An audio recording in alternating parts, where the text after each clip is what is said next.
Hello everyone, कैसे हो आप सब। आई होप सभी अच्छे होंगे और आप सभी का रिवीजन भी अच्छी तरह चल रहा होगा।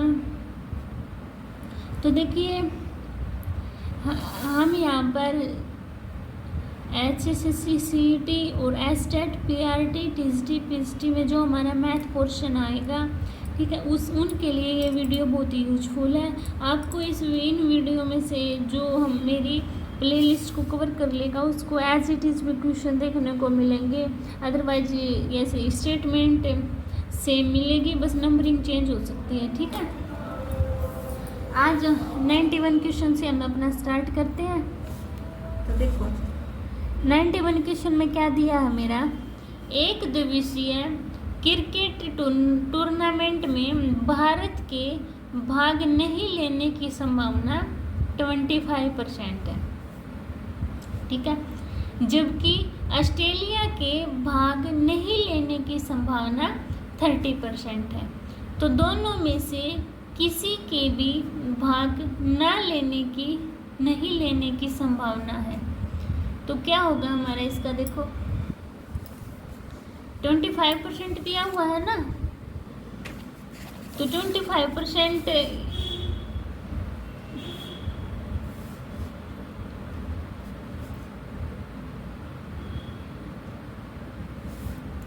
क्या दिया है मेरा, 25% भाग नहीं लेने की संभावना।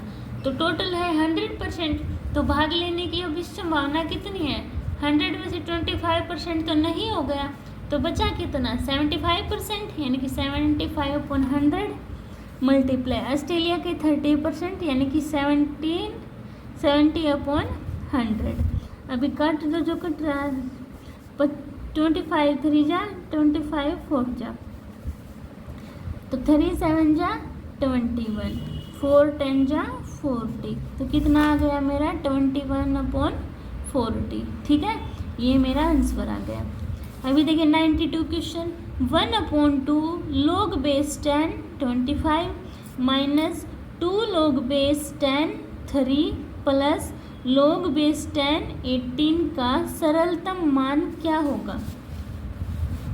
तो देखो इनको कैसे सोल्व करते हैं हम, 1/2 log base 10 25 minus 2 log base 10 3 plus log base 10 18। तो देखो कैसे करेंगे हम इसको, ये 25 है, ये 2 है, तो ये ऊपर जाके क्या हो जाएगा स्क्वायर, यानी कि log 10 base 10 21 के पावर 1/2 माइनस log base 10, ये 2 पर स्क्वायर हो जाएगा 3 का स्क्वायर, और प्लस में log base 10 18। यहाँ क्या बचा 25 का, यानी कि 25 क्या होता है 5 का स्क्वायर, तो इसकी पावर 1/2 है, 2 से कैंसिल आउट, तो 5 बचा मेरे पास, है ना। तो देखो क्या बचा, log 10 5 माइनस 3 3 जा 9, log 10 9 प्लस log 10 18। अब देखो बेस सेम हो गया ना।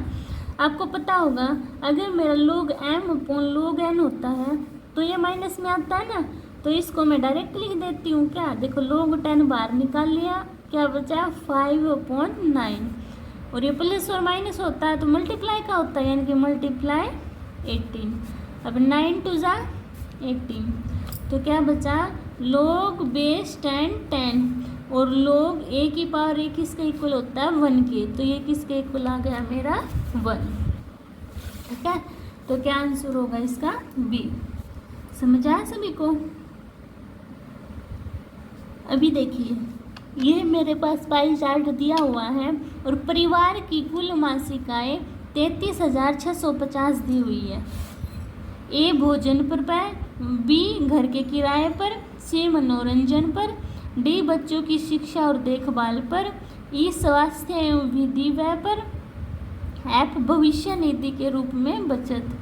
तो क्या निकालना है, भविष्य निधि के रूप में बचत कटौती और घर के किराए की राशि के भुगतान के बाद परिवार की सकल आयु कितनी बचती है। ठीक है, कितनी होगी, तो देखो भविष्य निधि कहाँ है, भविष्य निधि एफ यानी कि 12 कितना है 12। और घर के किराए की राशि, घर का किराया कहाँ है मेरा, ये बी का कितना 18, टोटल कितना हो गया खर्च 30%। तो 30% क्या हो गया मेरा, खर्च हो गया ना, बचा कितना मेरा 70% है ना। तो क्या निकालना है इसमें से, कितना मेरा टोटल बचेगा, फिर 33,650 में से निकालेंगे ना, 33,650 का 70% निकाल दो। तो देखो 2 जीरो से ये 2 जीरो कैंसिल आउट, मल्टीप्लाई कर दो डायरेक्ट, तो आ जाएगा आपका 23,555। ठीक है, यानी कि सी ऑप्शन। समझ आया सभी को।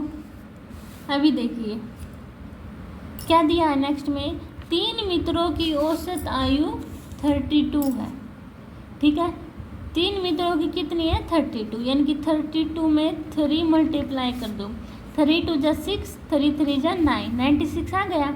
अब क्या बोला है, चौथे मित्र की आयु जोड़ने पर उनकी औसत आयु 31 हो जाती है, यानी कि चौथे की जोड़ दी 31 हो जाती है, तो 4 से मल्टीप्लाई करना, 4 4 3 जा 12। तो चौथे मित्र की आयु कितनी होगी, तो 124 में से 96 माइनस, 14 में 6 गए 8, 11 में से 9 गए 2, तो कितनी आ गई मेरी 28, यानी कि 28%। ठीक है, समझ आया सभी को।